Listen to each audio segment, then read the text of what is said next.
Namaskar, this is Akhilesh Bhargav. Welcome to tit-bits on business and finance with me. It was in 2020 that the Indian economy contracted, it shrank for 2 consecutive quarters. As per the revised statistics issued by the NSO, the Indian economy contracted by 24.4% in the quarter ended June 2020, and then in the immediate next quarter, it contracted by 7.3%. That meant that the economy shrank in the quarter ended June 2020 and also in the quarter ended September 2020. And with that, the Indian economy came into what is called a technical recession. A technical recession occurs. It is a situation when the real GDP of a country falls and contracts for 2 consecutive successive quarters. And that's what happened in our case last year. This recession may have been something new. It came in 2020. But to us, the Indian economy has been heading towards a recessionary phase right since 2016. From 2016 to 2020, the growth rate of the Indian economy has fallen by 1 percentage point every year, such that from a growth rate of 8% in financial year 2016, the Indian economy recorded a growth rate of a very worrisome, measly rate of 3% in financial year 2020. It continuously fell. It got the economy to a major slowdown. That to us was a recessionary phase which was building in, and thus when the technical recession came, it was not something surprising to us. Of course, that technical recession occurred because of a short-term factor, which is a lockdown imposed by the government on account of the COVID onslaught. But then the economy had been slowing down. The economy had gone extremely lethargic year after year in the last 5 years. With the lifting of the lockdown, the recession, the technical recession was bound to go. But what has not gone according to us is a recessionary condition of the Indian economy. The recessionary phase or the condition of the economy that we spoke from 2016 to 2020 and now onwards has been because of worrisome long-term structural defects and deficiencies in the economy, and those have not yet been attended to. They remain, and so even the economy continues to remain extremely slow, extremely lethargic. It is not showing signs of reviving in a very durable and strong manner. With the economy being in a recessionary phase, with a technical recession having set in, with the COVID impacting a body blow to the growth of the Indian economy, rather it contracting it, the government needed to initiate measures such that the economy came out of the technical recession and got on to a growth mode. It was a very relieved government that announced a few days ago that the technical recession that Indian economy was into got over in Q3, which is the quarter ended December 2020. The government says that as per the NSO figures, the Indian economy grew by a mere 0.4%, but it grew, it did not contract in the quarter ended December 2020. And with that growth, the economy came out of the technical recession that we had got into. So, as per pure economics, India is not in a technical recession anymore, even though the ground reality might be something extremely different. With this quarter ended 31st December 2020, recording a positive growth rate of a mere 0.4%. With this, the government took the opportunity again and it reiterated that Indian economy is experiencing a V-shaped recovery, which is a sharp fall in growth and a sharp uptick in growth again. We may not agree with it, but it gave the government a chance to reiterate that all over again. This growth rate of 0.4% is doubted by many, and one of the persons who doubts it is Dr. Subramanian Swamy. Dr. Swamy says that if some kind of a figure of a guesstimate or an estimate of the negative growth that the MSME and the informal sectors have been experiencing in India is taken into account, then even for the quarter ended December 2020, the growth rate is going to be negative and not a positive 0.4% as the government and the NSO claims. He cites a calculation under the popular Paasche Indices and the Laspeyres Indices in order to say that for December quarter, the growth rate was a minus 10% and not a plus 0.4% as the government claims.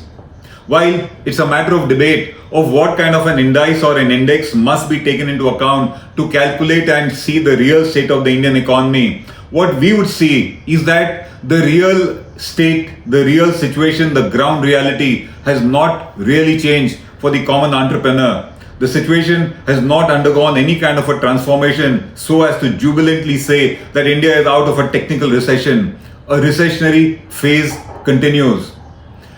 In the meanwhile, what comes to the aid of the government is yet another data. And with that data is the Gst Collections of India for February 2021. For February 2021, as per government figures, GST collections were to the tune of 1.13 lakh crores in the month of February, and that means GST collections have crossed 1 lakh crore per month for the past 5 months. With this, the government likes to cite that growth is back, revival is back, recovery is back. As far as we are concerned, we think that let truth not be lost in jargons and in indices and calculation that people may want to do. Technicalities need to be kept aside, and let us look at certain positives and negatives that are being announced by way of data that keeps emanating from the economy. And with the help of analyzing what we call the positives and the negatives, let us see whether some kind of a durable growth has set in the economy, whether the economy's growth has stabilized or not. Let's have a look at the positives, let's see the negatives, and then let's see what the reality is. The positives first. The first one is, let's go by the government data. The government data says that in the quarter ended December 2020, we have stopped a contracting economy. Growth has set in, even though it is a mere 0.4%. And well, if you go by the government's claim, we are witnessing a V-shaped recovery. The second positive is the GST collections of February that the government cites, which is collections in February alone have now again crossed 1 lakh crores a month, and that's now been so for 5 consecutive months, implying the demand is back and growth has set in. The third positive that the government would like to cite is food grain production. The agriculture economy has been doing very well because of record production of food grains. This year, the food grains are expected to touch a record production of 303 million tons, which means the rural economy is expected to be very strong and demand should build up. The next positive is export orders. Exports had been dipping. In the last couple of months, export orders have been buoyant. Exports have picked up, even though we are now seeing that the pace of growth in export orders has again slowed down. But let's for the moment agree that exports have been on the buoyant side. The next positive is corporate profits. Corporate profits have been doing good. They've been doing good because of a cost control that has taken place. But again, for the sake of record, corporate balance sheets have improved because of profitability, and business confidence has come back in some form or the other.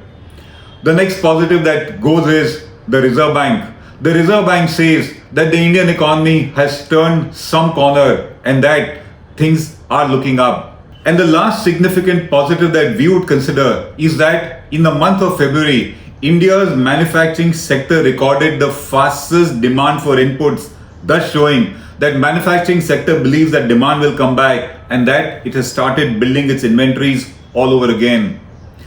These are the positives that the government would like to cite to say that growth has come back in a durable manner. Let's now look at the negatives which stare in our face. The first and most important one, job growth is not coming back. Job numbers have fallen for the 11th consecutive month in the month of February.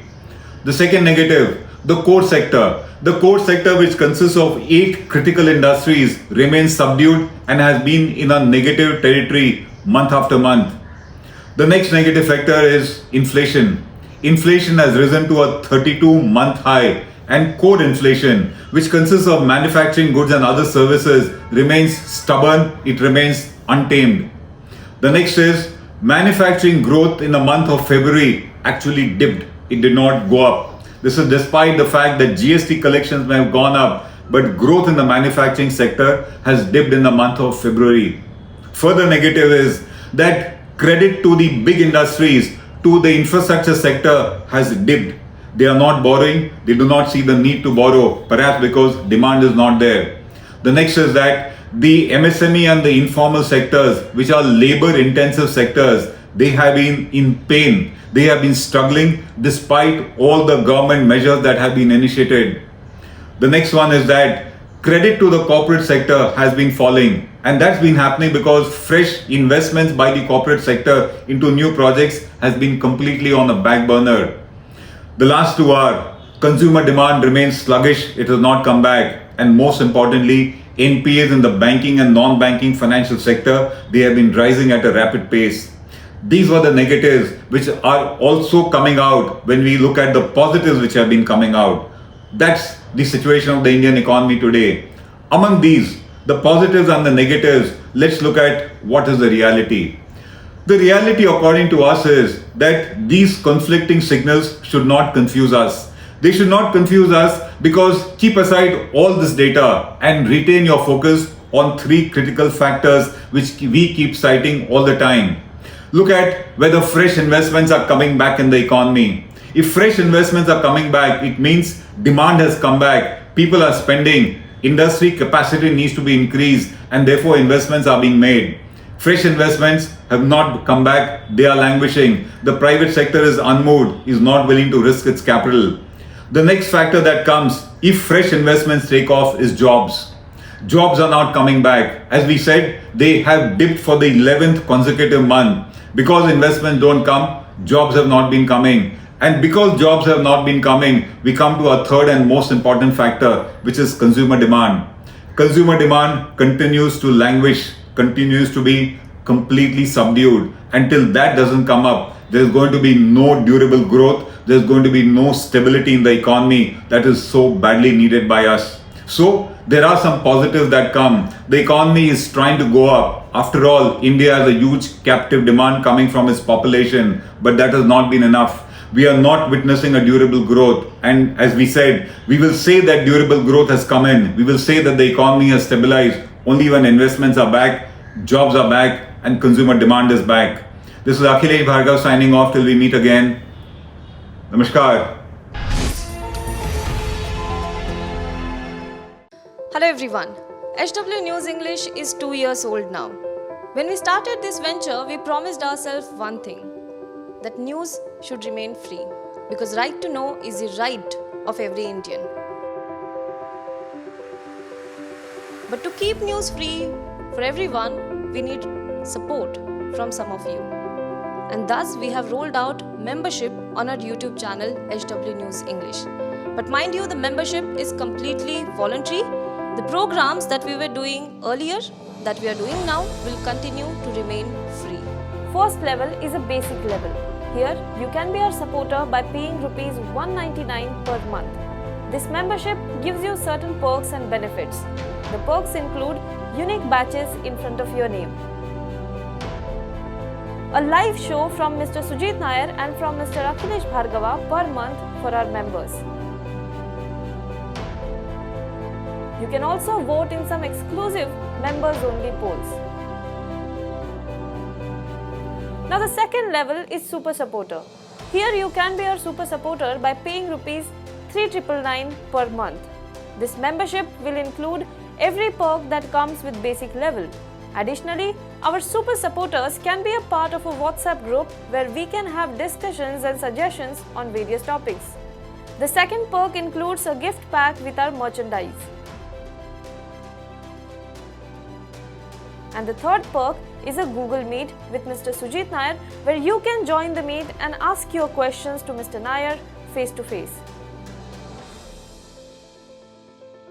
Lastly, if you like, we would give a shout out to our super supporters in our programs. So, hope to see you soon with our badges.